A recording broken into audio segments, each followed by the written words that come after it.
দৰ্শকসকল, বৰ্তমান সময়ত আধুনিকতাই ইমানেই প্ৰভাৱ পেলাইছে যে মানুহৰ বাবে এনেকুৱা কিছুমান কাম সহজ হৈ পৰিছে যিবোৰ হিন্দু ধৰ্মত অপবিত্ৰ আৰু নিন্দনীয় বুলি কৈছে, যাৰ ভিতৰত আজিকালি যুৱক-যুৱতীসকলে বিবাহৰ আগতে শাৰীৰিক সম্বন্ধ বনায়। কিন্তু আপুনি জানেনে বাৰু, আমাৰ 4 বেদৰ ভিতৰত ঋগ্বেদ আৰু অথৰ্ববেদৰ লগতে গৰুড় পুৰাণত এনেকুৱা কামবোৰক পাপৰ শ্ৰেণীত ৰখা হৈছে আৰু এনেকুৱা কৰাৰ আচল কাৰণবোৰ বহুত ভালদৰে বুজাইছে। যদি আপুনিও এই কাৰণবোৰ জানিব বিচাৰে তেন্তে ভিডিঅ'টো শেষলৈকে চাব। দৰ্শকসকল, আমাৰ হিন্দু গ্ৰন্থৰ 4 বেদৰ ভিতৰত ঋগ্বেদ আৰু অথৰ্ববেদৰ মতে বিবাহৰ পাছত কেৱল নিজৰ পতি বা পত্নীৰ লগত শাৰীৰিক সম্বন্ধ বনোৱাটো উচিত বুলি কৈছে। সামাজিক নৈতিকতা আৰু ধৰ্মগ্ৰন্থৰ দৃষ্টিত বিবাহ নকৰাকৈ সম্ভোগ কৰাটো পাপ হয়। কিন্তু আমি যদি নিজৰ আশে-পাশে চকু ফুৰাই চাওঁ তেন্তে আমি ইয়াৰ সম্পূৰ্ণ বিপৰীতটো দেখিবলৈ পাওঁ। তথাপিও ইয়াৰ বাবে কোনোবা এজনক দোষী বুলি কোৱাটো উচিত নহয়, কাৰণ ইয়াৰ বাবে মহিলা আৰু পুৰুষ সমানৰূপেই দোষী।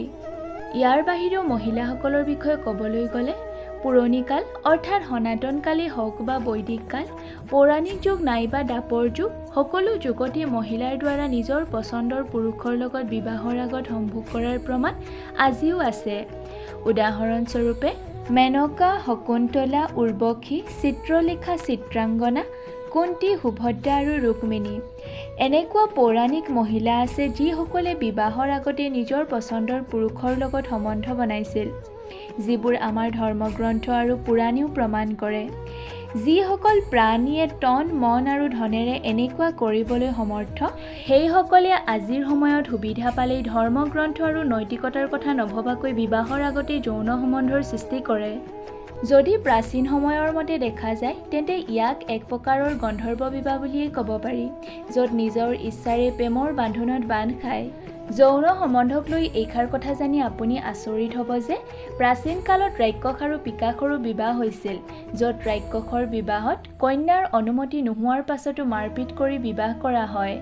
তেনেদৰে পিশাচৰ বিবাহত কন্যাক উলংগ কৰি বলপূৰ্বক যৌন সম্বন্ধ বনাই পত্নী কৰা হয়।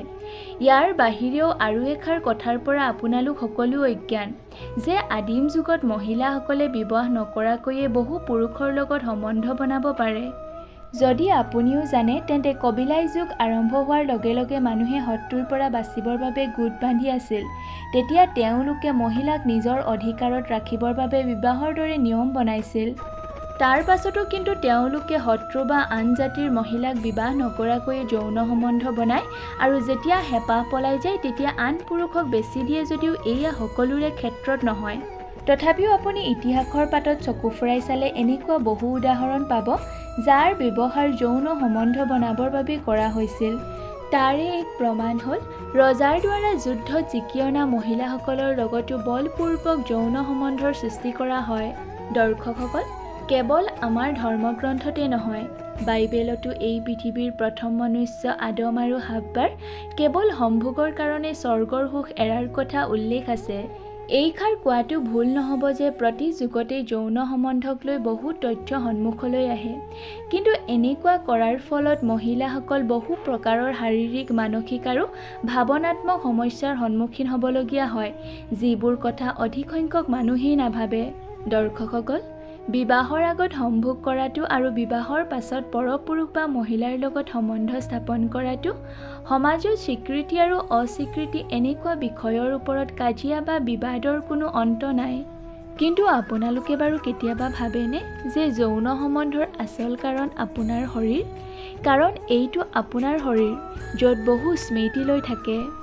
এইষাৰ কোৱাত অলপো ভুল নহ'ব যে আপোনাৰ মনত থকা স্মৃতিৰ তুলনাতকৈ আপোনাৰ শৰীৰৰ লগত জড়িত স্মৃতি বহুত বেছি, যিবোৰ আপোনাৰ ক্ৰম বিকাশ, অনুবাঞ্ছিক, কৰ্ম, ব্যক্ত আৰু অব্যক্ত স্তৰৰ বহু স্মৃতি থাকে।